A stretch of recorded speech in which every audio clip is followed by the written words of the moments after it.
export planning for SMEs. So there was a quote that I really liked about the session. There was a part that was mentioned. Smart exporters don't guess, they calculate. Know your numbers before you go global.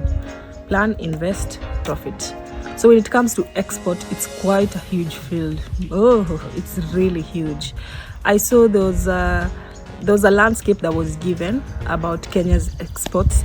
If you are an SME and you're thinking about diversification, if it is one of your goals, consider export planning first before like trying to jump in the field and see how things goes. You know, some of okay, let me say it's a habit, or it's part of nature sometimes to see someone doing export and then you figure out that you can also do it, which is not bad. I'm not saying that you can't do it, you can, but export planning helps you plan smart, especially when planning for resources and trying to get partners.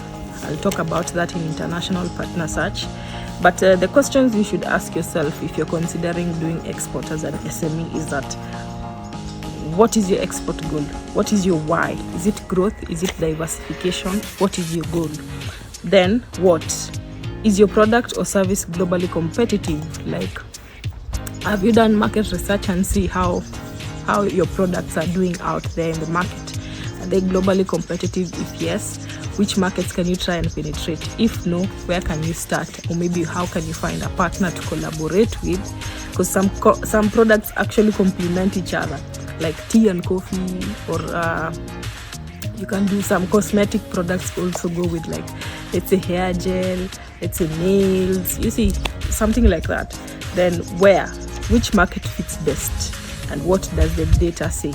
This is why data is becoming so much important, because data is facts. You can rely on facts to see and make smart and better decisions for your business. So the last one is how. What's your entry strategy? And are you considering partners? Which channels do you want to use? And what is the compliance? Because export is quite different. I'm talking about export because I'm also affiliated with a company called Rhema Flowers. I'll leave their information. And we export flowers. So this session was also quite impactful for me because as someone who's in the export field, I also learned that working smart is better than working hard. And the field is big, actually. The field is quite big. It's just that you need to do a bit of market research to be ahead of your competitors, because now it helps you plan, invest, profit, like I said.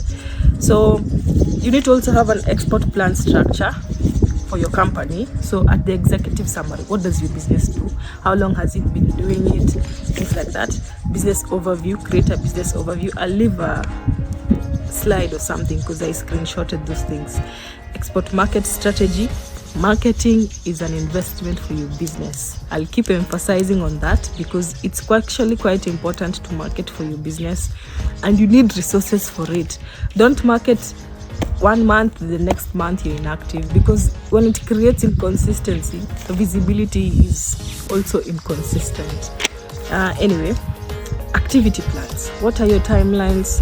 What resources do you have? Because export, I'm aware, export needs a bit of financial muscle, because if you want to export like a huge number, you actually need a bit of financial muscle, or things like loans, insurance, and also you need to know about certifications. Like in agriculture, there's a thing called phytosanitary certificates, which you need for export. There's also export licenses, things like that. You also have to be aware if you want to get into the export field.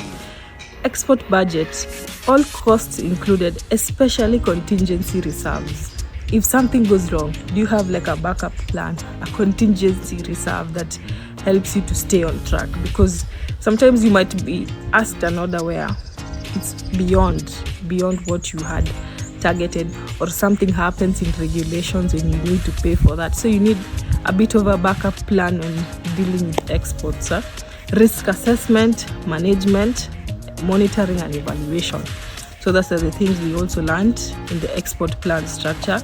I'll leave a slide that mentions all those things like I mentioned. So also financial capacities, as I've been trying to mention. Do you have the cash flow to finance large or long-term export orders?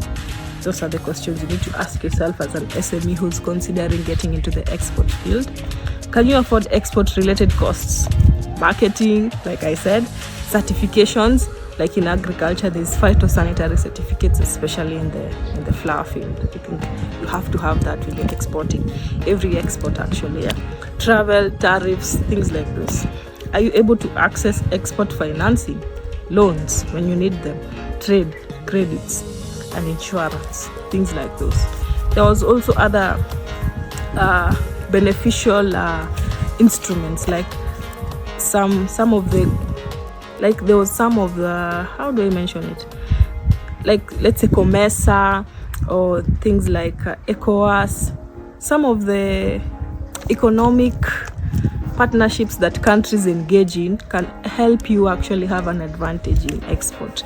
So you need to research on it a bit and find out, how can I leverage such opportunities to better my competition, or like better my products or services, or like better the business and get a leverage and partner with people. Because now with things like COMESA, you can look for partners who are in the opposite countries that maybe could get an opportunity there and do a partnership, and then you export. I hope I'm making sense, yeah? Tune in for part 4, the last part, international partner research.